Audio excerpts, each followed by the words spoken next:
Hello friends, welcome to देसी test. कैसे हैं आप सब।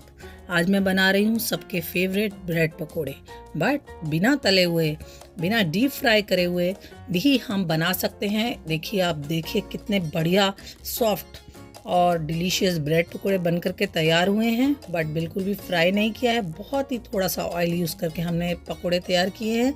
तो चलिए इन्हें बना लेना शुरू करते हैं। उसके लिए मैं पहले घोल बनाऊंगी, तो मैं बेसन का यूज़ कर रही हूँ। अगर आप ज़्यादा बनाना चाहते हैं तो क्वांटिटी बढ़ा सकते हैं। तो ये मैंने बेसन ले लिया है एक बड़े बाउल, और उसमें डाल दिया है मैंने अजवाइन। अजवाइन तो बहुत ही ज़रूरी है पकोड़ों में डालना। और इसके साथ मैं डाल रही हूँ इसमें 1 चम्मच लाल मिर्च पाउडर, 1 चम्मच नमक और थोड़ी सी हींग, यानी कि 1 पिंच के करीब मैंने हींग डाली है। हींग की खुशबू बहुत अच्छी आती है पकोड़ों में।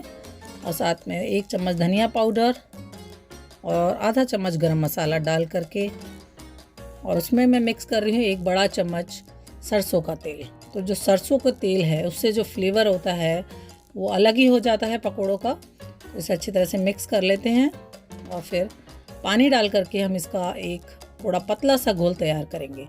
क्योंकि जो हम नॉर्मल ब्रेड पकोड़े बनाते हैं, जिनको हम डीप फ्राई करते हैं, उसका हम घोल जो बनाते हैं थोड़ा थिक रखते हैं, बट ये हमें फ्राई नहीं करने हैं और फ्लेवर भी हमें वही देना है। तो हमने पतला सा घोल तैयार किया। अब डाल दिया आधा चम्मच के करीब बेकिंग सोडा।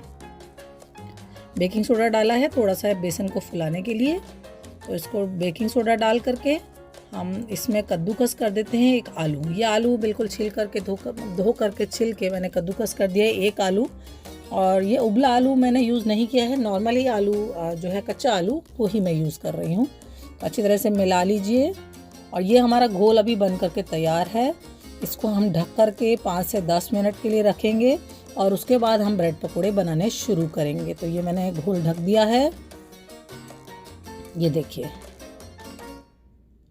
तो ये हमारे ब्रेड पकोड़े अब हम बनाने शुरू कर लेते हैं। तो एक प्लेट ले लीजिए और उसमें जितना एक ब्रेड में हमें लगाना है घोल, हमने वो अलग से निकाल लिया है। और उसमें डिप कर देते हैं हम ब्रेड को। अब ताकि अच्छी तरह से ब्रेड जो है सारा बेसन को एब्जॉर्व कर ले, तो 1 मिनट के लिए हमें मतलब इसमें छोड़ना है, कुछ समय के लिए हमें इसमें छोड़ना है इसको। तो इसमें सारा बेसन और पोटैटो सब इस पर चिपक गया है। तो नॉन स्टिकी पे हल्का सा ऑयल लगा के हमने जो ये ब्रेड तैयार की है ये हम इस पर डाल देते हैं। तो ध्यान रखिए लो फ्लेम पे हम इसे बनाएंगे, ढक करके बनाएंगे। तो 2 मैं एक साथ बना के आपको दिखा रही हूँ। थोड़ा सा ऊपर से ऑयल लगा देते हैं और ढक करके हम लो फ्लेम पर ही बनाएंगे ताकि बेसन और आलू हमारा अच्छी तरह से पक सके। तो ये देखिए, तो इसको एक बार हम पलट देते हैं एक तरफ से।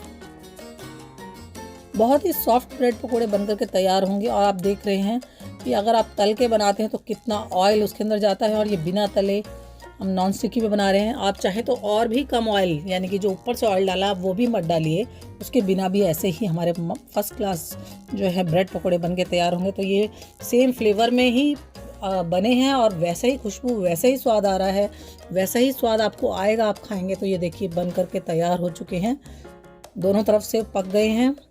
और गर्मा गर्म आप इसको हरी धनिया की चटनी के साथ, या आप इसको, बच्चे तो सॉस के साथ खाना ही प्रेफर करते हैं, तो आप भी बनाइए, खाइए। देखिए कितना सॉफ्ट बना है। तो झटपट आप इस तरह से अपने बिना तले ब्रेड पकोड़े बना करके खा सकते हैं। आप खाइए और अपने कमेंट सेक्शन में जाकर कमेंट ज़रूर करिए।